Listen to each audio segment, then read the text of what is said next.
নমস্কাৰ বন্ধু বান্ধৱীসকল, আপোনালোক সকলোকে মোৰ এই নতুন চেনেলটোলৈ স্বাগতম জনাইছোঁ।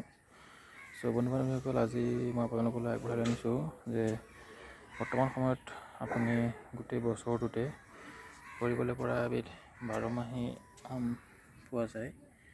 তো মই লগাই থৈছোঁ, সেয়া বৰ্তমান ফ্ৰুটিং হৈ আছে।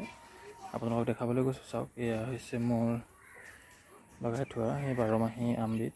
এয়া দেখিবলৈ পাইছে, আপোনাৰ আম ধৰিবলৈ পাইছে। বৰ্তমান আপোনাৰ আজি তাৰিখ হৈছে 30 ছেপ্টেম্বৰ 2023। তো ইয়াত মই বিভিন্ন ৰকমৰ যি অৰ্গেনিক সাৰ হয় সেয়াও প্ৰয়োগ কৰিছিলোঁ।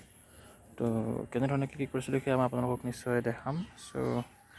যদি মোৰ চেনেলটোলৈ প্ৰথমবাৰ ভিজিট কৰিছে তেনেহ'লে প্লিজ চেনেলটো ছাবস্ক্ৰাইব কৰি ল'ব, কাৰণ নতুন নতুন মেম্বাৰ গোট খালেহে মই আৰু আপোনালোকৰ ভিডিঅ' বনাবলৈ উৎসাহী হ'ম।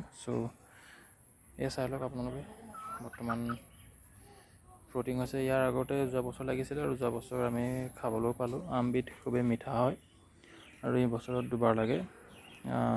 এটা নৰ্মেল আমৰ ছিজনত লাগে আৰু প্লাছ এটা অফ ছিজনতো লাগে। এয়া চাই লওক আপোনালোকে, আম লাগিব পাইছে। ইয়াত আমি যি মাষ্টাৰ্ড কেক ফাৰ্টিলাইজাৰ হয়, অৰ্থাৎ সৰিয়হৰ খলি, তাৰপাছত কেঁচুসাৰ, গোবৰ, লগতে DAPও অলপ প্ৰয়োগ কৰিছিলোঁ। সেইবাবে ফ্ৰুটিং এবাৰ ধুনীয়াকৈ পোৱা গৈছে।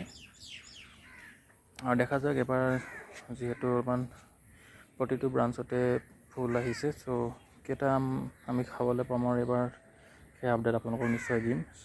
আজিলৈ ইমানেই। আশা কৰিছোঁ ভিডিঅ'টো চাই ভাল পালে। যদি ভাল পাইছে তেনেহ'লে প্লিজ চেনেলটো ছাবস্ক্ৰাইব কৰি ল'ব আৰু ভিডিঅ'টো লাইক কৰিব নাপাহৰিব। ধন্যবাদ।